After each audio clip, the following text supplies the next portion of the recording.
From the moment we met, I knew there was no affinity between us.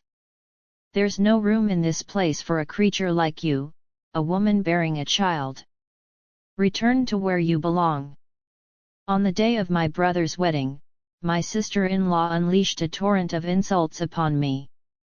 It was meant to be a joyous occasion, one where I yearned to share in happiness, yet her words cut deep.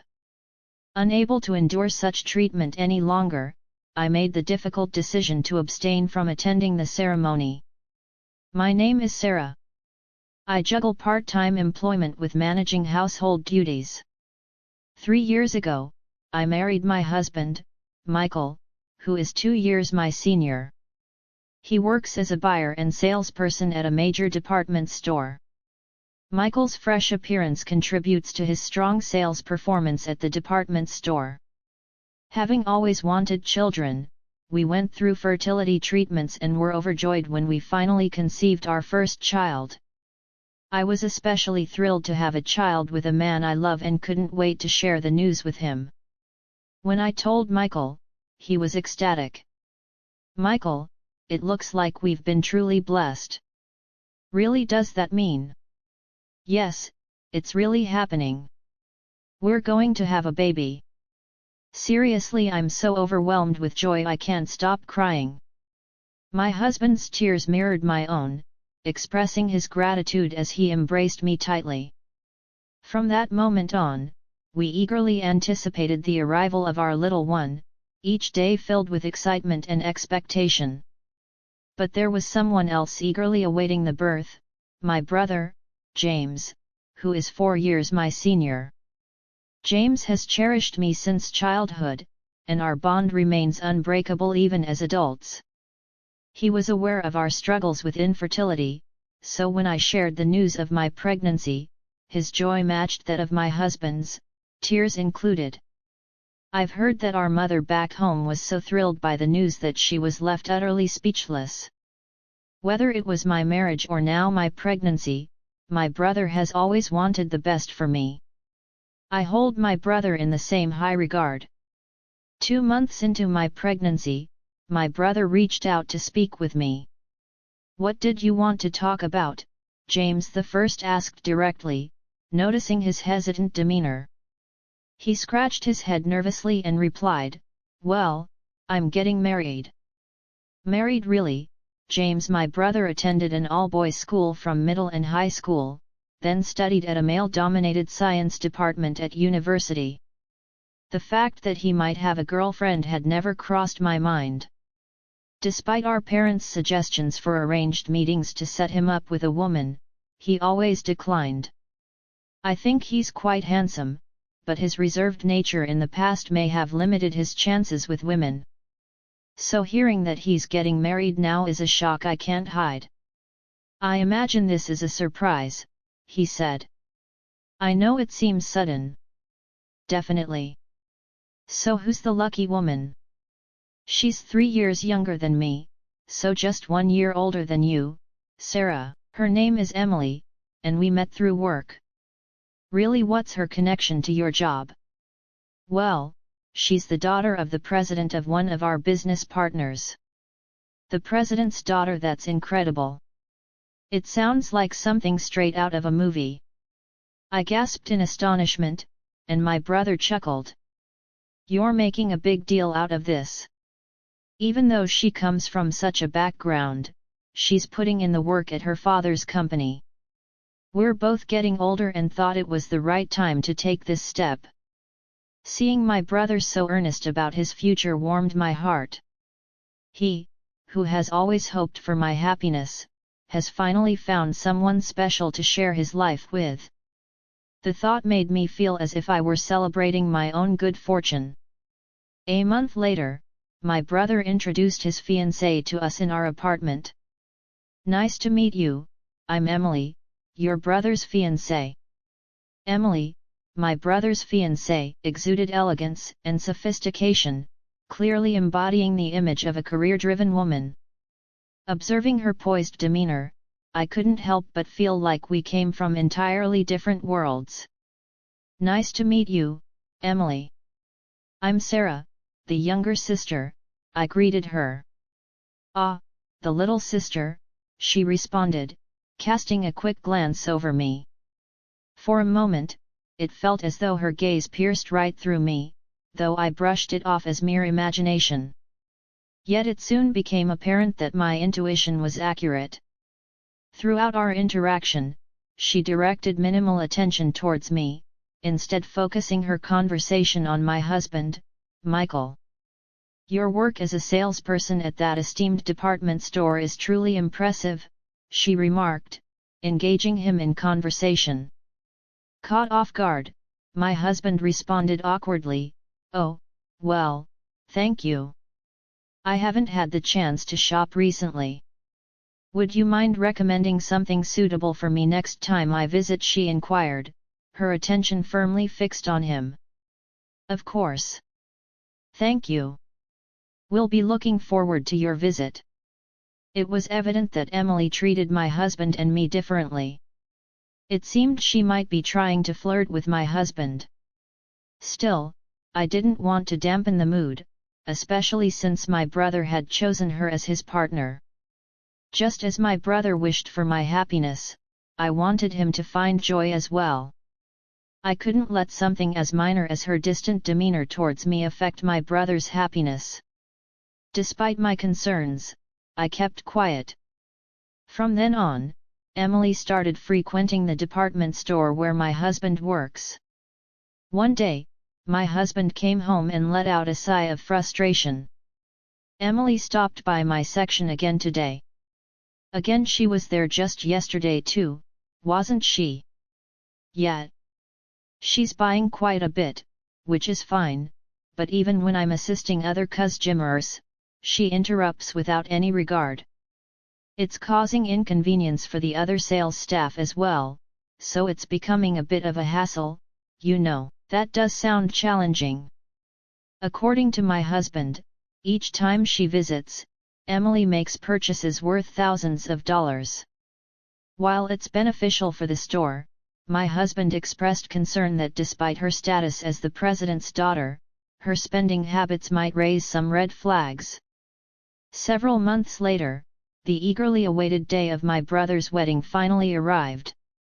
At that point, I was well into the later stages of my pregnancy, my belly prominently showing. It was a once-in-a-lifetime occasion for my dear brother, and I was certain it would be a beautiful ceremony. I felt a rush of excitement as I left the house, adorned in a maternity party dress I had purchased specifically for this special day. The situation unfolded when I arrived at the venue and approached the reception desk. "I'm Sarah Smith, the groom's sister, and this is my husband, Michael." When I provided my name to the receptionist, she seemed confused. Are you the groom's sister?" "Yes, I'm James Harris's sister," I confirmed.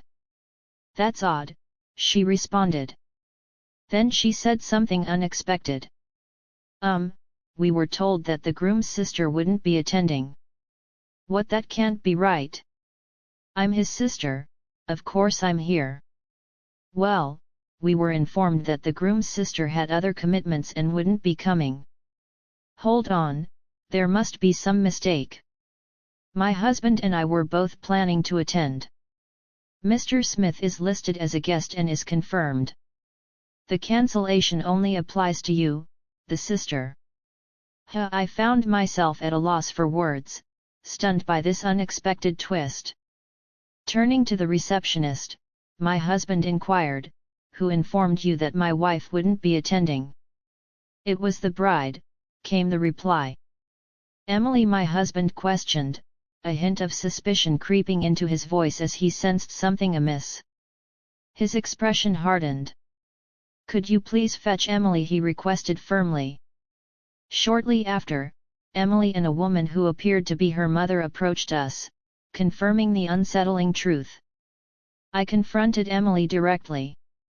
"Emily, what's going on? Am I marked as absent?" "Well, it seems that's the situation," she responded nonchalantly. "Wait just a minute. I never once indicated that I wouldn't be attending," I protested, incredulous.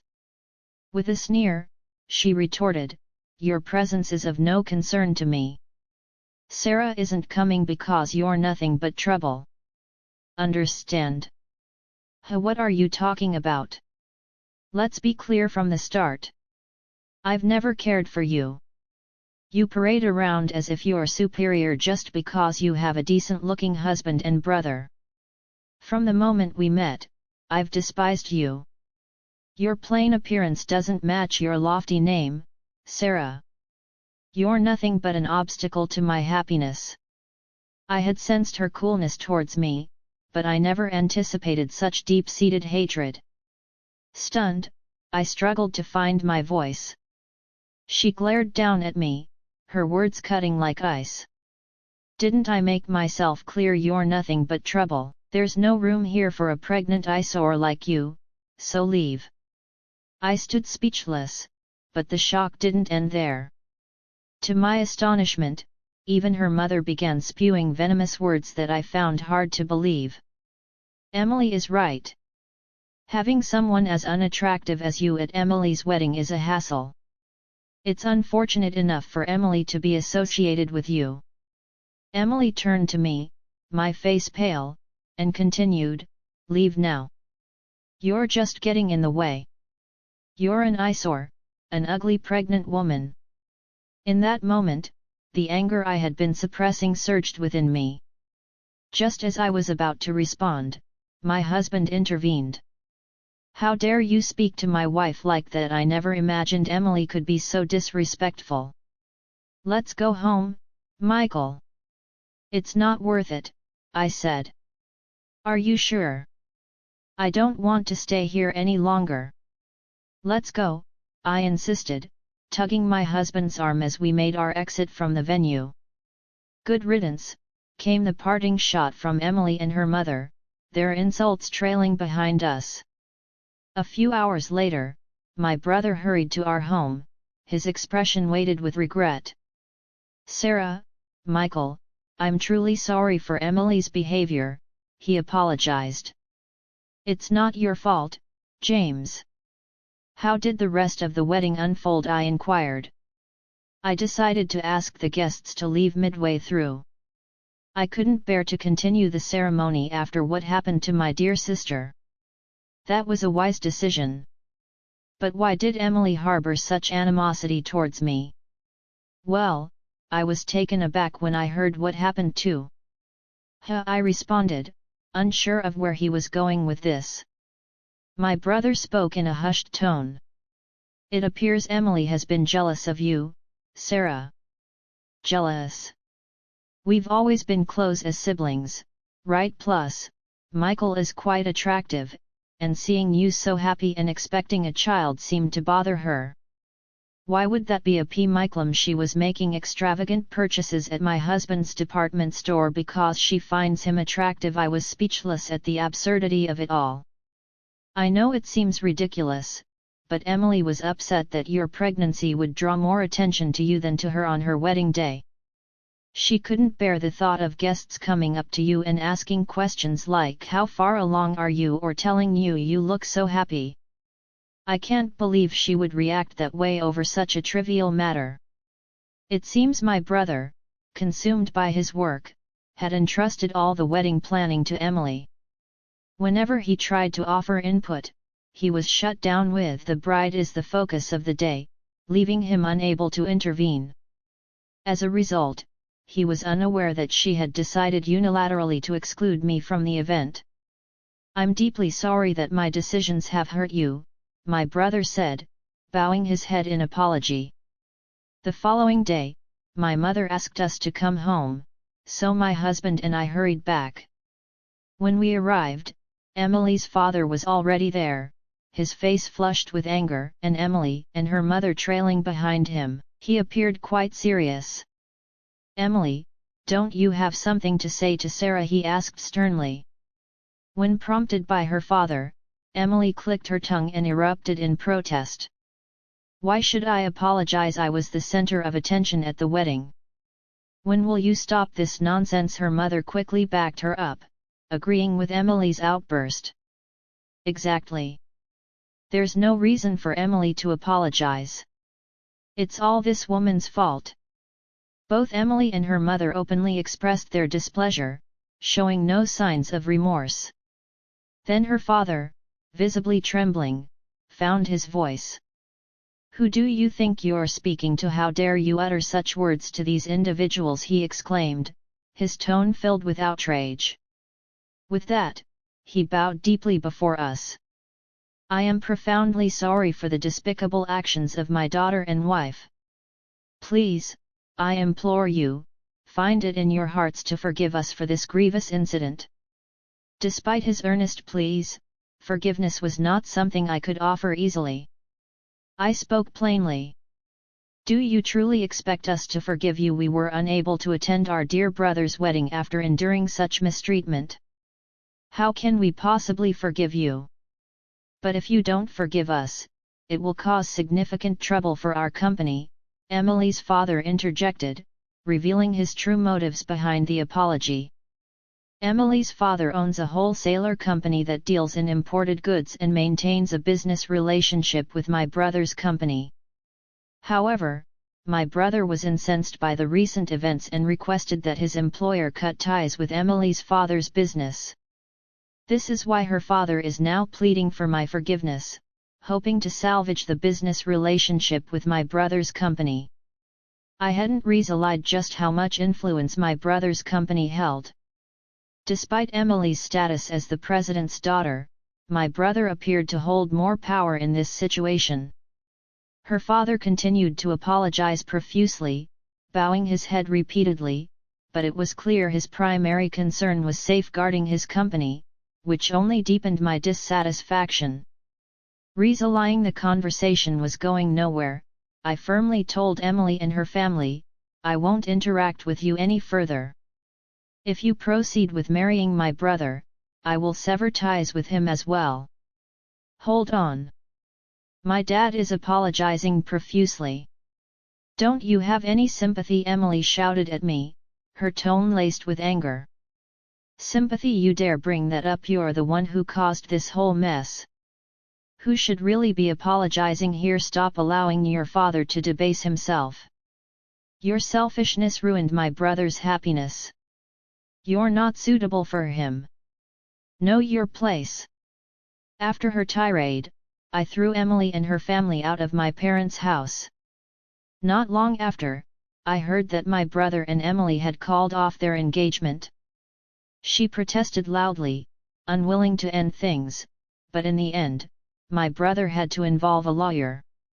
He also arranged for a settlement paid to me. Though I initially hesitated to accept it, my brother insisted, saying, "It's the least I can do to apologize," so I accepted his offer with gratitude. Emily's family's misfortune deepened, and her father's company eventually declared bankruptcy. It seems that losing business with my brother's company, which was a critical part of their operations, left them unable to stay afloat. They lost everything because of their actions, and in retrospect, it seems fitting given their behavior. Someone like Emily, who could so easily hurl cruel insults, ultimately faced the consequences of her actions. Meanwhile, I have given birth safely and I'm enjoying a happy life. My brother has recovered from the end of his engagement, and he visits me almost every day to spend time with my daughter and shower her with affection. "Michael, may I hold her for a bit?" "But you just had her not too long ago." "Please, I'll be leaving in an hour." "All right, I suppose I can let you." My husband and brother were taking turns holding our precious newborn daughter. As I listened to their heartwarming exchange, I couldn't help but feel a sense of warmth and contentment.